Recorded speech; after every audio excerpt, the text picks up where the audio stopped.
Hello everybody, welcome to the Miss class. Today we are going to be making colored crochet wig, and the wig we'll be using is darling hair, and I got it in pink and kind of like white. So I've picked it out and this is what I have. I just got like one pack of this medium size. And now I feel like my pink is so sharp, so I'm going to try to see if I can like reduce it. So I'm using the white to like reduce the color of the pink, and I'm going to go ahead and keep mixing them, and it's going to take a while, but you don't really need to mix yours like this.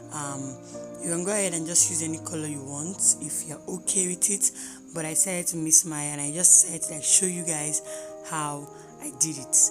Okay, and now you can see my pink is not as bright as before. It looks like baby pink now, and this is what I want. I don't want it so colorful, you know. So now what we are doing is I'm going to be using my braided cap, and this cap comes with a braid on top, so it's easy for you to crochet your hair into it. But if you cannot find this cap, don't worry. All you need to do is you can like get a normal cap and just like sew down this braid into it. I have other videos that showed how I did this, so you can go ahead and do yours the same thing. So I'm going to be wearing this cap on my mannequin, and then we are going to start making our hair. So this is really easy. I'm just going to be crocheting my hair into my cap. It's as easy as ABC. I love this hairstyle so much. So what I'm going to do now is just like take my crochet, pull out my hair, tie it twice, okay, and drop that. That's just it, okay. And the reason we're using a braided wig cap, or a wig cap that has braid underneath, is that it's going to give that hair like really good stability when you put it on. First of all, it's going to make it like really firm on your hair, first of all.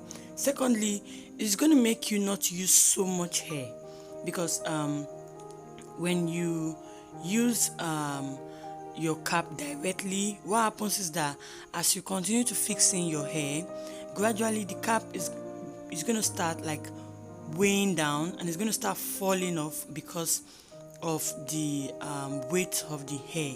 So I don't advise anybody to use just your wig cap now for crochet hair.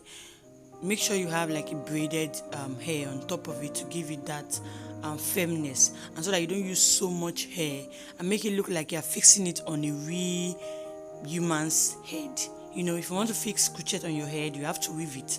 Okay, so this is the idea we are looking at right now. So every time I crochet this hair to a particular point, I always want to comb this hair, and I use my shea butter, as you guys know, to comb it. I apply my shea butter, and then I comb, and then I make sure I trim this hair to make it like have the same level all through. And you want to do this as you crochet your hair, so that it doesn't get all tangled up. Okay, that's what I advise you guys to do, and that's the secret to getting this hair looking really nice. You want to put in enough shea butter. You don't want to be greedy with it. Make sure you put in enough shea butter or cream, but I just love shea butter because it's very natural, and it's what I use most times for all my hair. Okay, so what I did is that the front, just a little bit, I loosed out some of that braid that was there, and I'm trying to fix in my closure. I just cut a little closure for the front of it. So we're just trying to fix in my closure. This is really easy. I have videos on how to fix in your closure, but we're using a smaller closure this time, very small, and we're trying to get out the pattern. It's like a center pattern for it. Okay, so that's what we're doing. And once the center pattern is out, we are going to start like braiding this hair into our frontal. and that is like really easy, and that's what we're doing now. We are braiding the hair into the frontal, and we're just going to try to pick this as small as possible.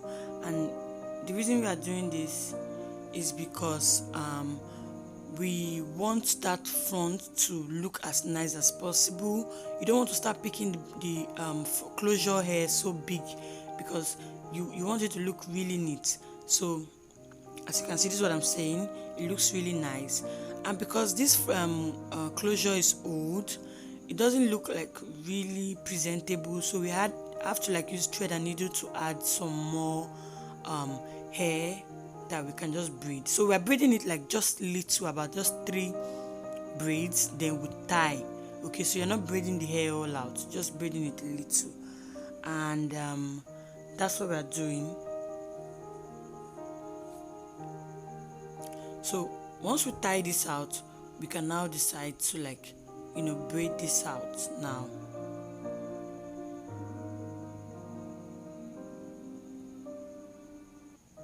So I just want to show you guys how long this takes.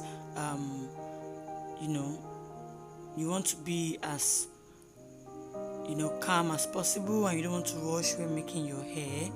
And once you are done, this is what you are going to get. The hair is really soft. It's by Darling. It's really soft. Your comb going into it really well, especially when you use enough like shea butter for this hair. And you can just like coil it out. You can coil it out if you don't want it straight. You can use your bending rollers and put it in hot water. It's going to look really nice. And don't mind me, I'm just trying to like model this hair and show you guys how beautiful this looks. And then I went ahead to trim it a bit because it was really so full. I just trimmed it down a bit with my blade, and you can go ahead and do whatever you want with this. So guys, this is the hair. It's really easy, like I said. I'm looking forward to seeing what you all made, and thank you for watching. Bye.